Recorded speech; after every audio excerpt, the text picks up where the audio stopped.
Welcome back to War Thunder. Welcome to first impressions on the Tu-14T, which is a Russian rank 5 jet bomber slash torpedo bomber. And in fact, the Tu-14T is very similar to its cousin, really, the Il-28. We have kind of the very same appearance, more or less the same bomb layout, defensive and offensive capabilities with a few differences, but it overall plays the same. And what you can see me here doing is playing in my very first battle on Spain, a map that I don't like, and I just try to do the best that I can to get some research points. The gameplay will be not very enthusiastic, it will be not very talented, and in certain ways it will be very bad, and I do obviously the wrong thing. But at the end of the day, I will carry my team, and the question is that right? Okay. Now, there are many game mechanics in War Thunder that you can use to win a game. Kill the last enemy player is obviously one of the things that is done the most. And then also, if the tickets bleed down at around about 15 to 20 minutes after the game has started and you have a points advantage, you just need to hide. That is done depending on the map. And so on Spain, there is also something like that. Now, I'm starting here from the Russian airfield. I have obviously an air spawn, and I try to use it to fly to the first base to drop my payload. The Tu-14T has 3 different stock bomb layouts that you can use. You have 16 50 kilogram bombs, 16 100 kilogram bombs, or the one that I'm using are the 8 250 kilogram bombs. That is much the same as you, for example, have on a German medium bomber called the HE-111 H3, if I'm not mistaken. You furthermore can upgrade to 4 500 kilogram bombs, or 2 1-ton bombs, or 1 1.5 ton bomb, or 1 3,000-ton bomb. 3,000 kilogram bomb, really. And sorry about this. And just Russian things, you know.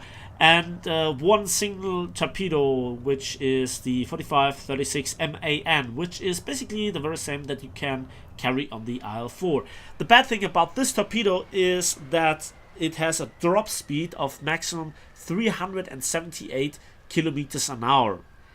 With a jet bomber, where the the air brake is also not that effective, it really is challenging. You know, it's really not worth it.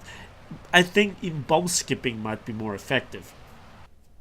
Furthermore, we have 2 23mm NR-23 cannons in the nose for the pilot itself, with 170 rounds. For the Il-28 it's much the same, but 200 rounds if I'm not mistaken.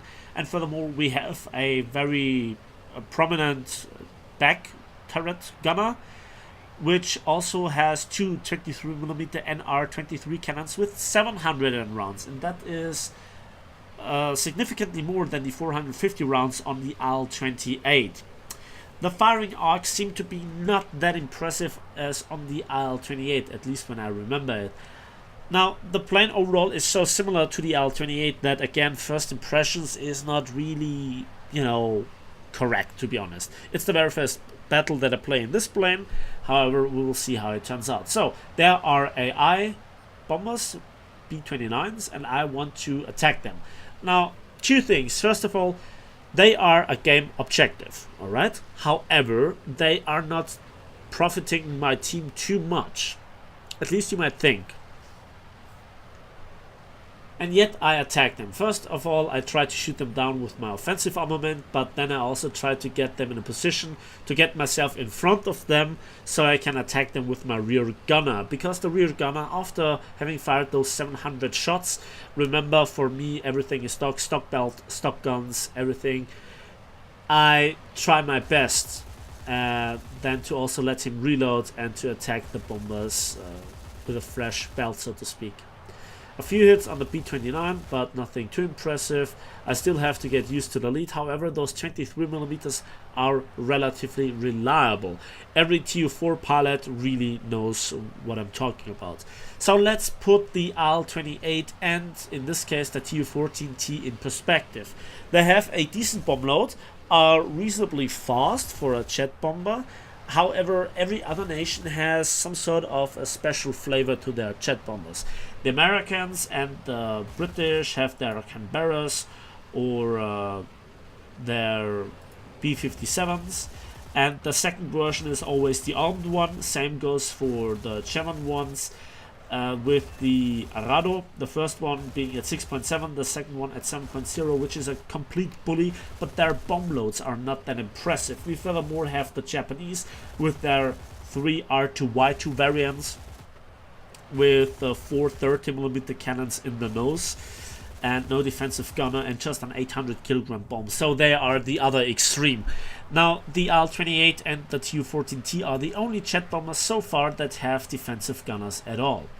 So now I am nearly out of offensive ammunition for my front guns, and those few hits that I will register on the B-29 will also not put it down. I tried to aim for the wing, but it's just not good enough to make significant damage.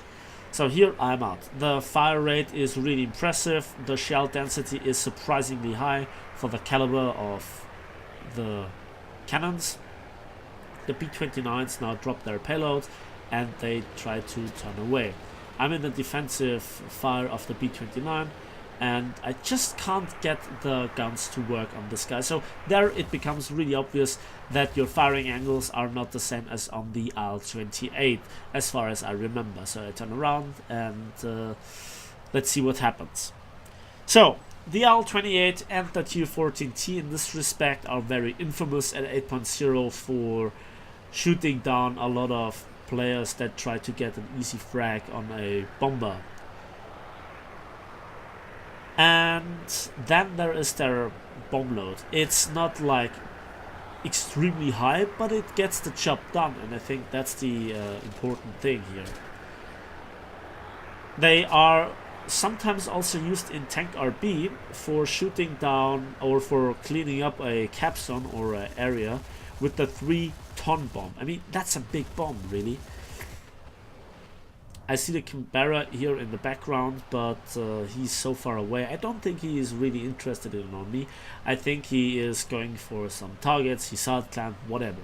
So I tried to go back to the B-29s and set myself in front of them. It's really not as easy as it sometimes looks. And there is the Canberra. Indeed, he turned around. A quick burst with the 23mm, and we can see the difference in flight models because I killed the pilot immediately. Or the damage models, really. So now I have a perfect shot at the B-29 and I kill him, and then I aim for the second one and also eventually put him down.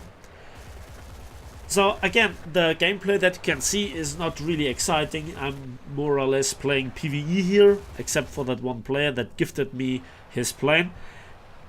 And what is the rest of my team doing, really? Well, I don't know. I don't care, because again, I don't play jets too often. Spain is a mystery for me. The one thing that I really dislike about Spain is that it is a huge map. Now, usually I like huge maps as an idea. It sets War Thunder apart from other games. The problem is the map setup, where the airfields are located, how they are located, in which directions the airplanes start, that the majority of fighting happens over the sea or the ocean, where you cannot really have a really good fighting time because the water is reflecting so much of the sun, and some of the ground targets are also set apart quite by a bit, and it's really to summarize it up, a big portion of the map is just empty. There is nothing. It's empty space, and a lot of people just simply hide there. And then I kill the second B-29. Or the last B-29, really. And now I try to simply get back to the airfield. Can I assist my teammates? Not really. I mean, I could try, but I've taken damage. One of my 2 pilots is taken out, and maybe I can get back some bombs and bomb another base. Now, as you can see, by this time I have managed to get a significant point advantage. We have whittled down over half of the enemy's score points. We have lost practically none, and I think that's a good thing. There is an AI vampire, and let's see how it goes. Through magic editing, I cut out 2.5 minutes of just flying back, and I get jumped by II F-86 F-25s.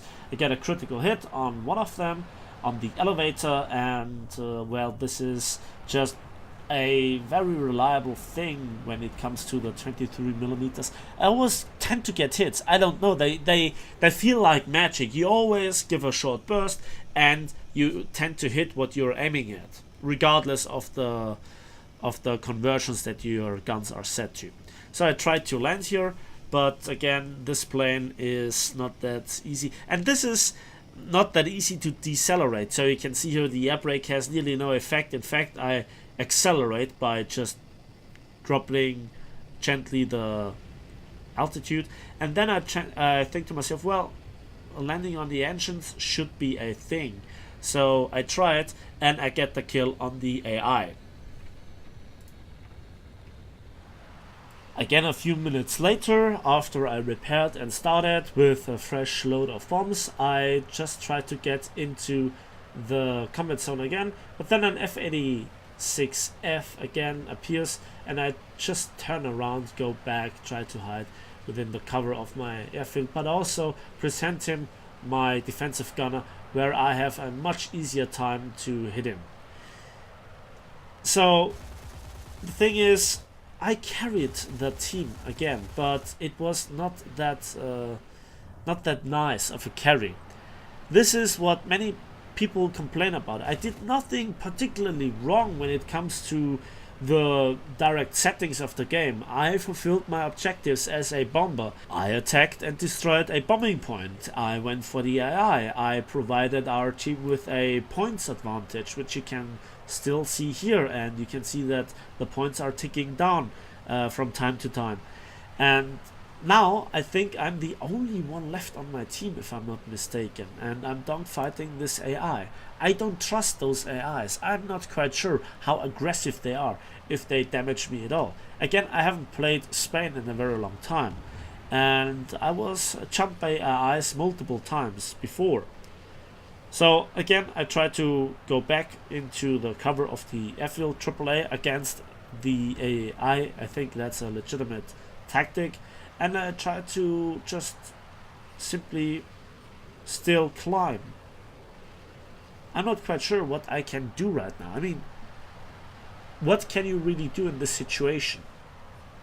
There are now AIs shadowing me, probably giving away my position. There are, now it's one less.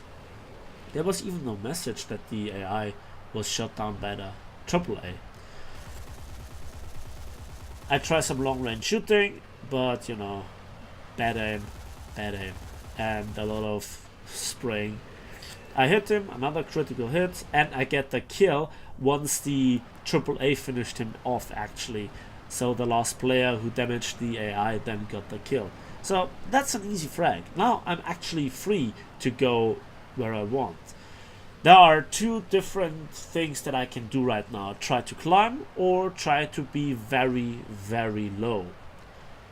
However, the enemy team had other ideas, and there is an F9F shadowing me, and also the Ki-200 arrive. Now, the Ki-200 is a bit of a strange plane. I don't really fear the 30mm too much, but the 20mm AN/M3 cannons on the F9F pose a threat. However, the F9F2 is also kind of a clumsy plane, and the Ki-200 took damage from the AAA. I tried to get into a fight with the F9F, tried to put myself again in front of his guns, which might you think would be an easy task against an actual player that tries to shoot it down, but then again, a lot of players try to avoid to sit on the rear of an AL-28/Tu-14T. So again, I tried to climb through the kind of AAA sector of my airfield. I mean, at this point in time, it's kind of a bit, just a bit, their fault that they picked a fight near my AAA or near my airfield. They should know better by this time. I mean, when you have chats, you must have played for quite some time, really. So I see that the Kia 200 is approaching me, and he's coming closer, and then the tickets bled down, and I got the final blow on the AI. And that is how I carried the match, technically. But it was really not a very nice match. On the other hand, I fulfilled my objectives, technically, and I also killed one player. So 6 air targets destroyed, 5 of them were AI, as you can see here right now. 5,410 score points, 63,000 silver lines, over 6,000 research points, a good chunk ripped out of the research point progression bar of the fuselage repair, and that is actually really pure profit. That's the thing. So that's it for me today. Thanks for watching, thanks for listening.